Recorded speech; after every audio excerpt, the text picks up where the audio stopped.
Hello, welcome to Football So What in association with Machine Football, with me, Graeme Saux. And me, Charlie Baker. That was like the one show then, Graeme. That was very good. Thank you. On the one show, what you do is this. You'd go on the one show, you'd go, welcome to Football So What in association with Machine Football with him, Graeme Saux. And him, Charlie Baker. No, that's what you'd say. You'd say the other person. Yeah, I nearly said, and me, Charlie Baker. And me, Charlie Baker.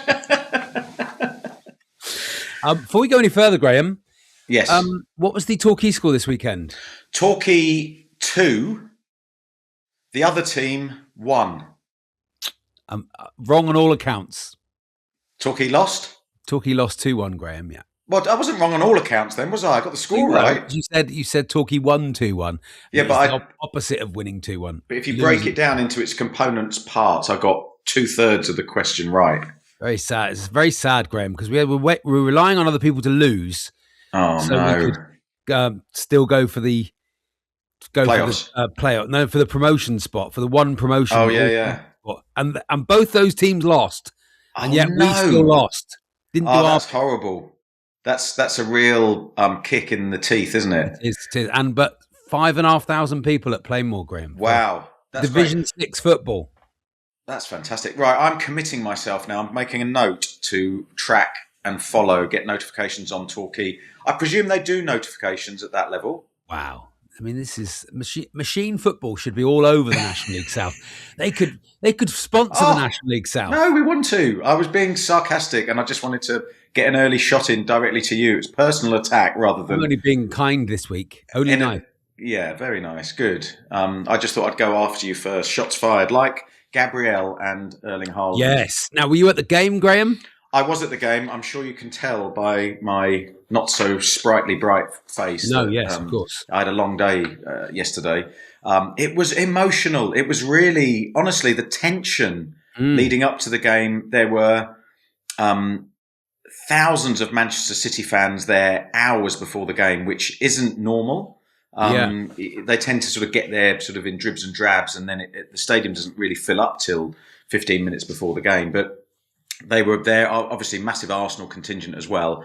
And it was just, everything about the game was just fantastic, because the way City started, the way we were trying to work out how Arsenal would set up, because they had that sort of stick or twist option, didn't they? Trying to sort of play counter-attacking football against, one of the best footballing teams in the world. And they didn't, they sort of went for it. Good sort of selection, I thought, with Havertz and Odegaard coming into the team, Eze in the team. Yeah. So it all looked quite positive. But honestly, Manchester City, the rhythm they've got at the moment, and in machine football, and obviously people can go and look at that at machinefootball.com, the stylistic fit of both teams. So the stylistic fit is how the players play together in a system. So almost like, this is what the manager wants. This is how he wants to play the game, ideally, and how those players stylistically fit together. Manchester City are 100, so faultless in the way that they do that at the moment. And Arsenal are, I think, in the 90. Arsenal is 75. Right. So if you think of that as a percentage. And that's just looking at them over a short period of time. That's not through the whole season. But in a way, that says everything about the way they approached the games yesterday. City were, every single player just intuitively looked like they knew what the game plan was. They look indefatigable as well. They look that high press and just this constant running, constantly hunting people down. Yeah. Just to talk about City for a minute, the signings they made. I mean, look, Gahey seems obvious now, and Semenyo seems obvious now. But the way they fitted into that team, especially Gahey, I think, what a player! Yeah, he looks a snip at, what was it, 70 million? He looks dirt cheap. If you have a look at him, the way he fits within that team, he's everything you've just said. I mean, what I love about both him and Semenyo as signings are that they've got a proven track record at the clubs they were at. Crystal Palace and Bournemouth, respectively. That doesn't always cross over, does it? Exactly. And what they've done is they've come into Manchester City. He's put them straight in the team, and they've both delivered instantly. And Semenyo as well. I mean, he's he's less obvious in ways because he flits in and out the game. He's not as Doku on the other side at the moment. They're giving him a lot of ball. They're filtering so much down that left hand side of the pitch. But Semenyo's quality and decision making and just the way he links play up, he's so good. So the two of them have an instant impact. And you look at on the flip side at Arsenal, and you think Eze's struggled to really establish himself. You'd think Eze would be the Semenyo of Arsenal, where he'd come in. Obviously, he's an established Premier League player as well, great quality, and it's as if Arsenal's sort of I don't know, the way they play or the way they've evolved during the season has meant he's less and less likely to feature because he is a flair player, and it's almost as if Mikel Arteta's talked himself out of playing his flair players. If you play defensively, like Arsenal have all season, Mikel Arteta said at the start of the season they're going to try and win it defensively. That's how they're going to win the league, by locking up at the back, basically. And, let's look at it. 90% of the time it has worked. Yet when you get to these crunch moments and you've got a team hunting you down, they don't seem to have it in them. They don't seem to know how to break out of that defensive strategy and go for it. Especially with, it was good to see Odegaard back. I think they've missed him. Yeah, they have. But if you've not played like that all season, I'm assuming you can't just flick a switch. No, it's a mindset, isn't it? And it's what you see when you're on the pitch, what you're looking for, and what you see. And what I mean by that is, if you're looking to progress the ball and to find your quality players, and you're taking that risk playing between two midfield players and maybe losing the ball, but actually, if you get it to Odegaard in that position, it opens the whole game up. And if you switch out of that mindset to building play in areas, it feels to me that Arsenal are doing. It's like they try to sort of build play to get into a percentage area, shall we say, and that's where the set pieces come in. You play the percentages. It's not enough. Not against the best teams. Not against teams that like Bournemouth, who were really well organised. Bournemouth set really good traps for Arsenal last week and exploited them. And City yesterday, they did a bit of both. It's funny. You said that they pressed really high the whole game.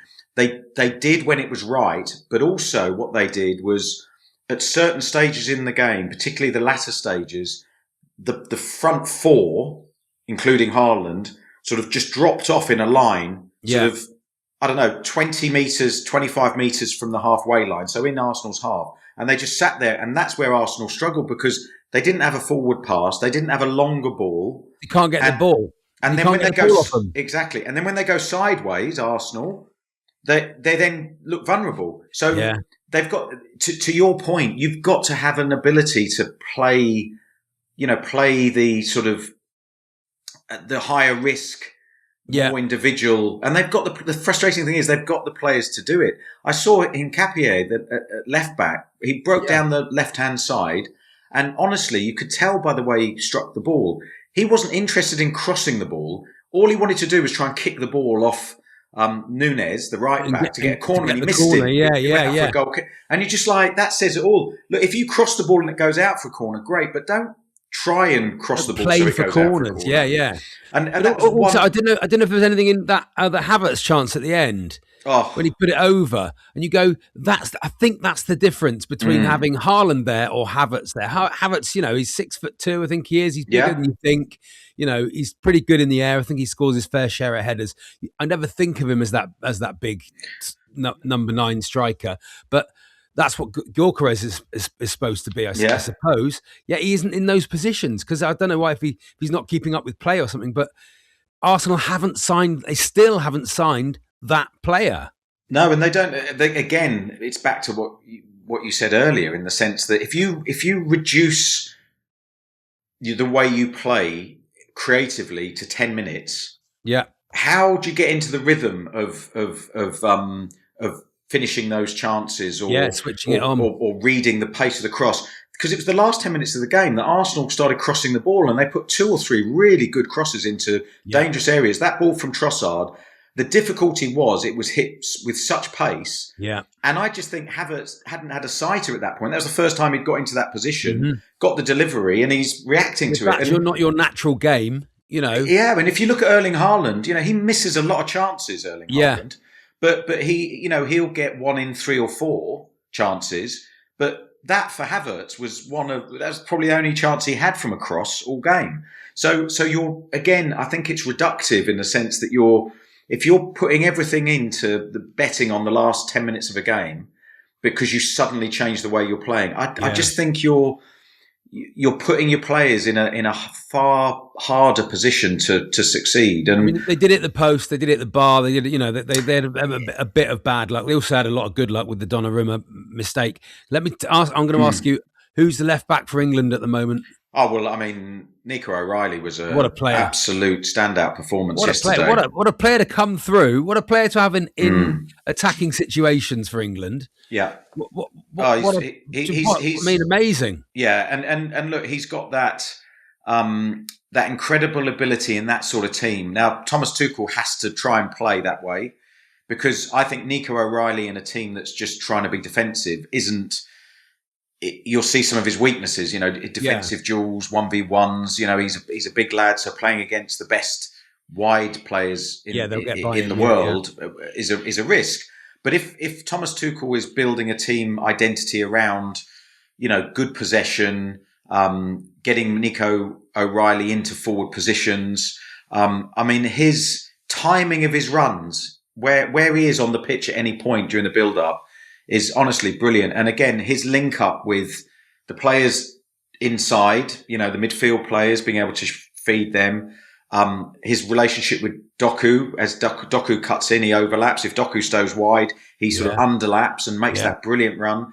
And then for England, specifically, the relationship he has with Mark Gay, those two players have to be the left side of England's defence. It also strengthens up if you've got, I don't know, Rashford or Gordon or whoever he plays on the left. It strengthens that side. So, yeah. As I keep saying to you, Graeme, we're winning the World Cup. Did you know that? I can't answer that question. I'm gonna just sort of let you just sort of leave you mellow with that. Before we move on, the fight was not really a fight.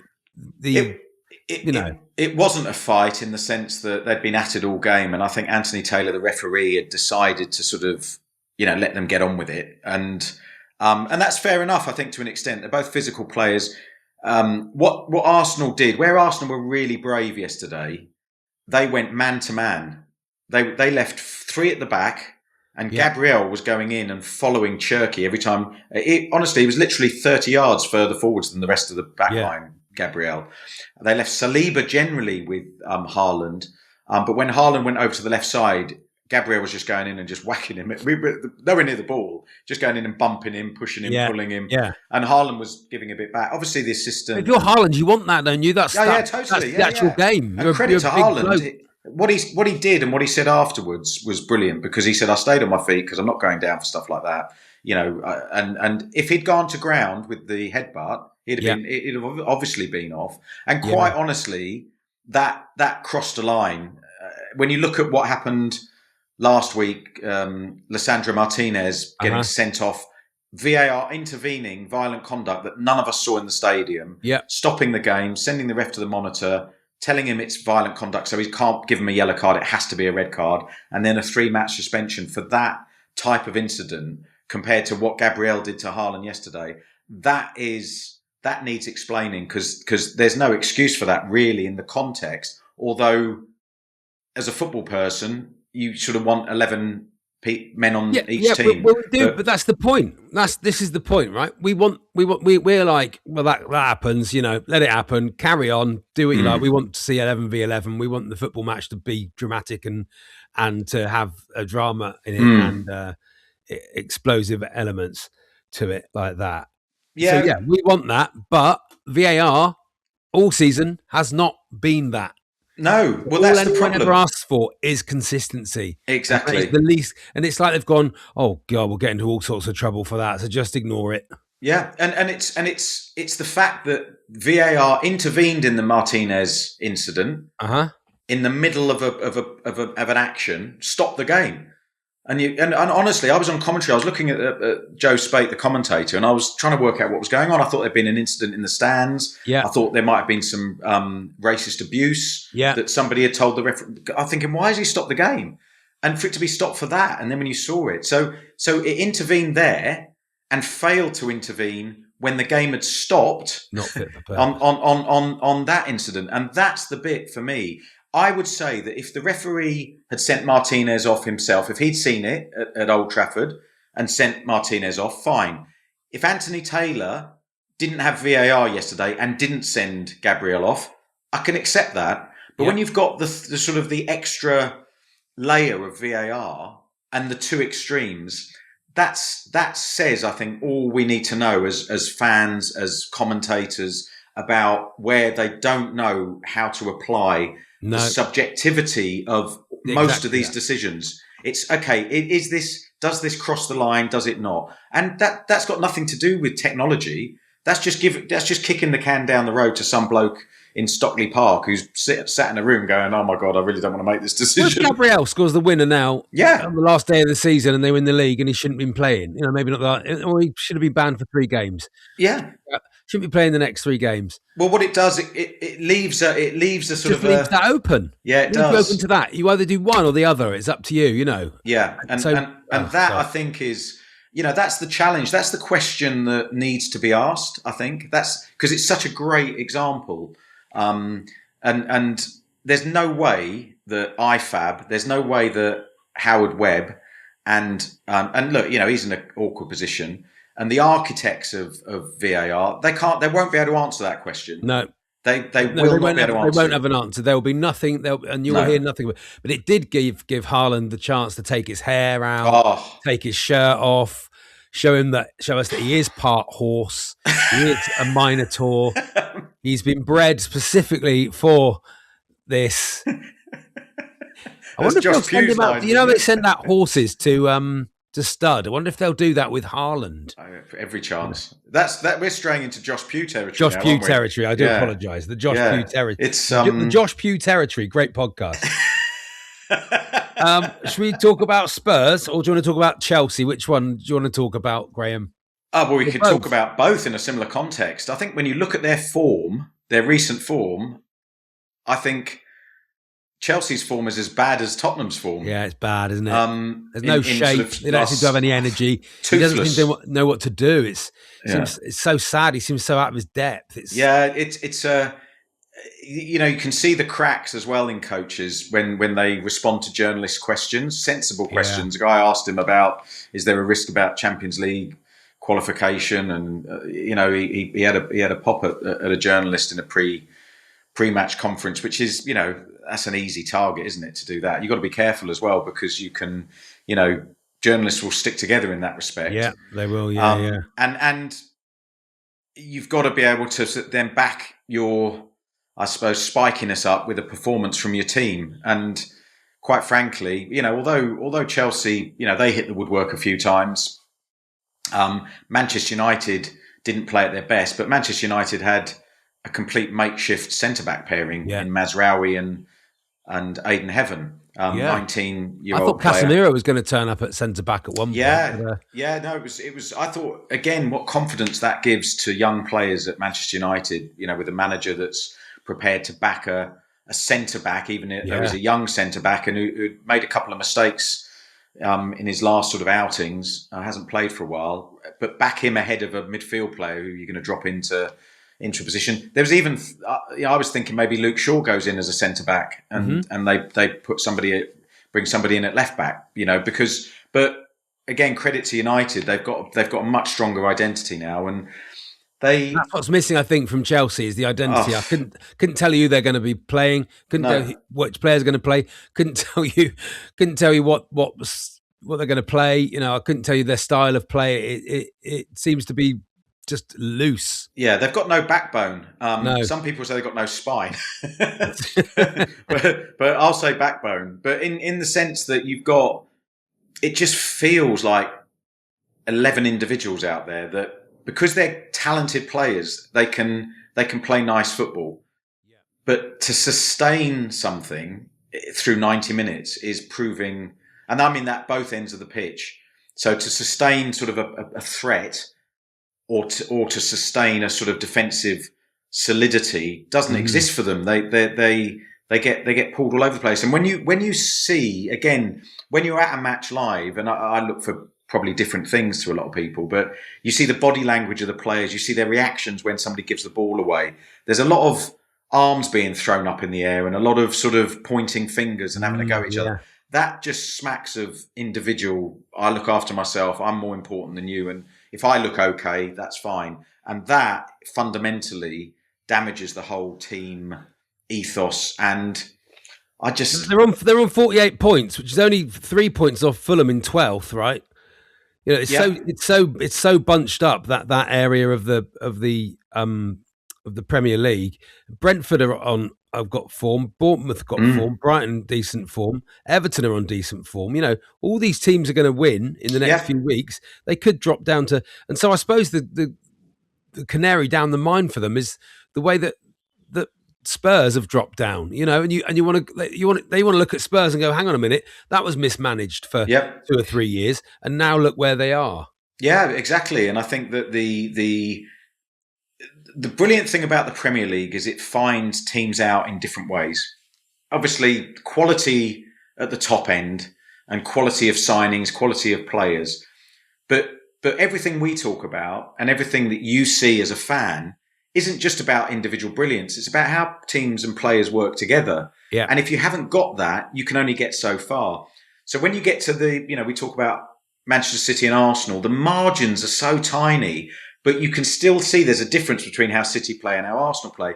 When you look at a team like Chelsea with the money they've spent on that team, but the complete lack of consistent playing identity or style, you just see that sort of continuing to but that's where Spurs were. And that's what Spurs were doing. And then all of a sudden they haven't got the players to do it. They haven't got the players to come back. And you look at Spurs on Saturday and you talk about selfish reasons, you know. Xavi Simons scored. Xavi Simons, when he scored that and he takes his shirt off and he points at himself and there's still 15 minutes to go and then he asks to go off with cramp. You go, well, here is the whole problem with Spurs this season. That is someone playing for themselves and then going, oh, I can't finish the game and I've taken my shirt off so I'm on a yellow. You know, I know I've just scored. You know, all that. You sort of go... Yeah, and it's again, there's posturing, isn't there? And then there's actually unity. And I think that, again, look, we live in an era where I think the individual is more celebrated than the team in some ways, not just in football, but people's individual needs seem to be more and more prevalent, don't they?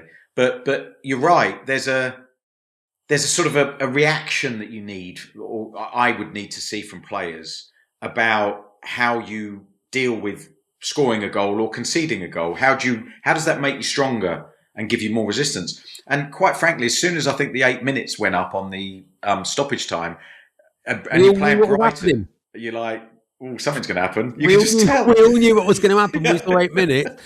And you sort of go, oh no, poor Spurs. Yeah. But now the problem is, and this has been apparent for the last month or so. I mean, I was at the Palace game when they lost. They conceded 3 against Palace. Nottingham Forest, I was at that game. And each of those games, it was another sort of layer of, oh, this is real. Yeah. And they've run out of games. They've run out of games. Yeah, they've run out of time to turn it round. Yeah, that Sunderland goal was with the deflected goal last week was a real kick in the teeth. And then the late equaliser by Brighton. And the 2 goals that Brighton scored were absolutely sensational goals, weren't they? As well as Tottenham's goals. But it's sort of now, it doesn't matter how good you are, what the badge is on your shirt. You know, it's between Leeds have sort of got themselves out of it almost with back-to-back wins. West Ham play Palace, don't they? They play tonight. Yeah, play tonight. And Nottingham Forest, you know, they won again yesterday. So it looks to me like it could be, you know, we were talking about 4 teams in it. It could be down to West Ham and Spurs. What does machine football say that you need more of in the Championship to get out of the Championship?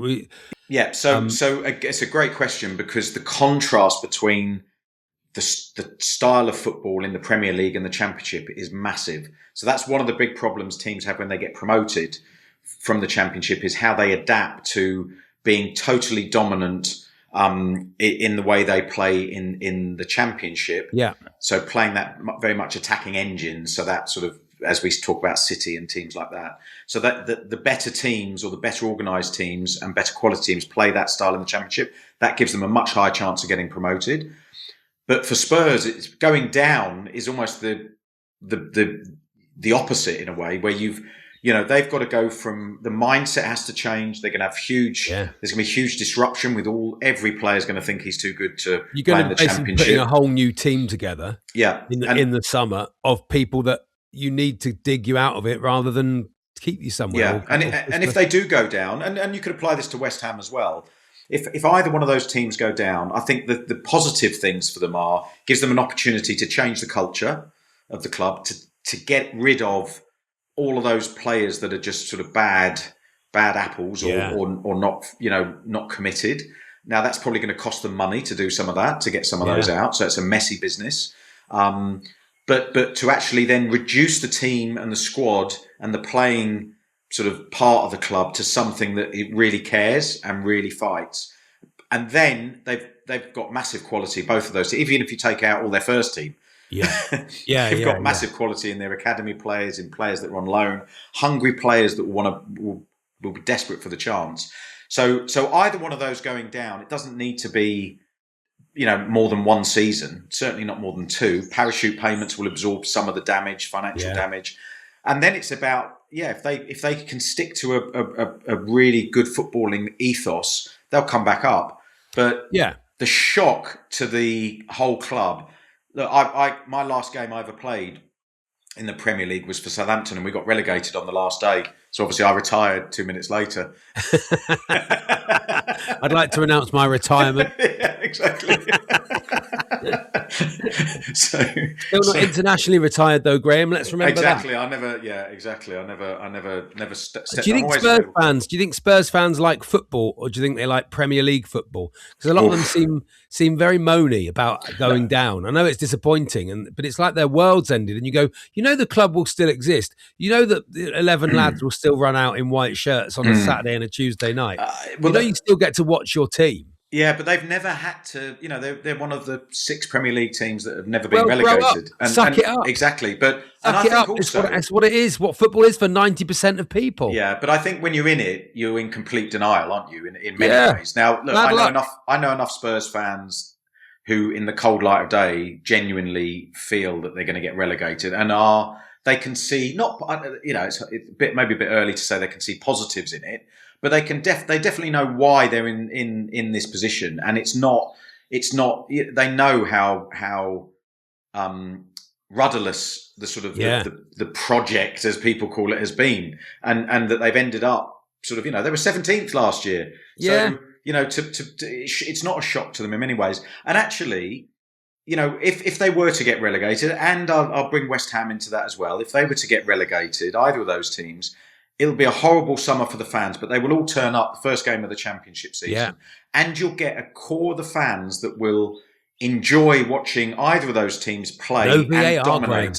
I've got friends who are Leeds fans, and when they got relegated, after 3 or 4 seasons, Bielsa got fired, didn't he? And the team started struggling.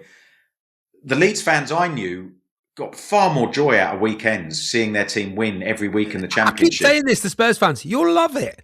You'll have a great time. Yes, you're gonna. I guarantee you'll lose to Lincoln away or something. You will have a new low, as I always call it. And you go, you'll have moments of pure joy, and you'll just rediscover your love of football again that isn't Premier League football. Yeah, and 90% of people, 95% of people don't watch Premier League football, and they lose all the time. Yeah, it's the bravado, isn't it? It's the sort of the Tottenham Arsenal, Tottenham Chelsea. It's pride, yeah, of course. Pride, it's pride, but well, if you like pride, welcome to Pride Park, Derby. Good luck. Let's leave it there, Graeme. That was a good joke to finish it on. Brilliant. Right. Well, thanks for joining us. Thanks for joining us. Head over to machinefootball.com. And that's the app for everyday football intelligence, isn't it, Charlie? Well, that's where I go for my footballing intelligence. Machinefootball.com, Graeme. That's where I go. Thank you very much. Where do you go if you haven't got any football intelligence? Just Torquay. Wow. What a shame. Bye.